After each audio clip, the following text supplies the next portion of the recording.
Alors déjà, quel sera le monde de demain?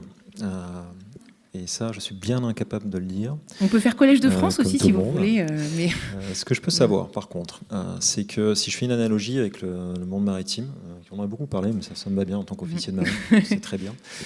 Globalement, quand on a tiré le premier câble transatlantique, derrière l'accélération, la transformation du monde maritime a été incroyable. Et on est à peu près à ce niveau-là.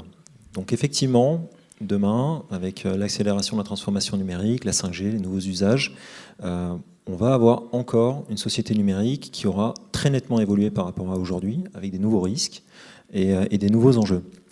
Néanmoins, le monde maritime, aujourd'hui, c'est une industrie qui est gérée avec une gouvernance mondiale, avec le droit de la mer. C'est des bateaux qui sont suivis en classe. Donc les bateaux qui sont les plus dangereux sont très bien suivis.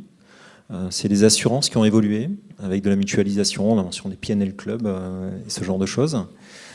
Et c'est toujours des pirates, mais on arrive à les gérer. Or, quand on regarde le cyber, on voit que la manière dont il sera régulé dans quelques années, ce ne sera plus du tout la même. Le droit de la mer, le droit du cyber, la convention de Montego Bay Cyber, on a eu l'appel de Paris, on va y aller. La manière de protéger les acteurs systémiques, on y réfléchit très fortement, de les encadrer. Donc il y aura aussi des nouveautés sur ce milieu-là. Les assureurs vont inventer des solutions. Et puis les pirates, voilà, je souhaite bien du courage aux futurs rabbins des bois, mais on saura les traiter également. Donc du coup, je pense que la maturité de la société globalement face au risque cyber ne sera pas la même. Face à ça, on aura une société qui sera nettement plus numérique, et effectivement avec des risques qui seront sans précédent par rapport à ce qui était connu jusqu'à présent.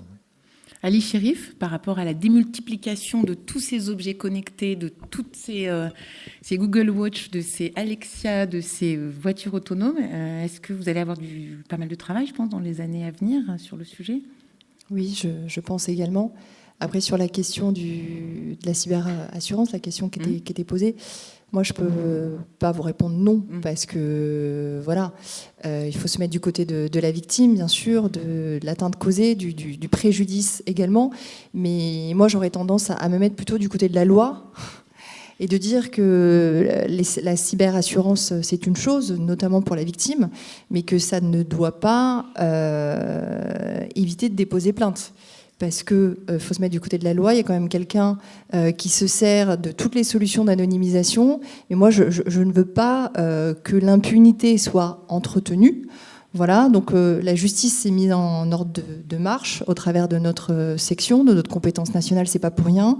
Les fonctionnaires de police, les fonctionnaires de gendarmerie, on peut s'appuyer maintenant sur l'expertise de l'ANSSI, également de structures comme Pharos, Info-Escroquerie, cybermalluance.gouv.fr pour nous indiquer l'émergence de certains phénomènes, et on ouvre des enquêtes qui bien sûr sont jalonnées de difficultés, et je ne dis pas que parce qu'on va déposer plainte nécessairement la personne va être identifiée, mais il y a quand même cette nécessité de faire en sorte que les pirates soient identifiés.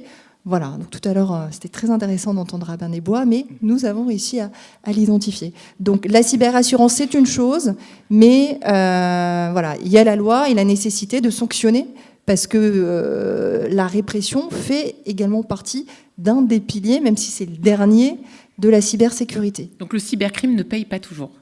Non, heureusement. Ouais.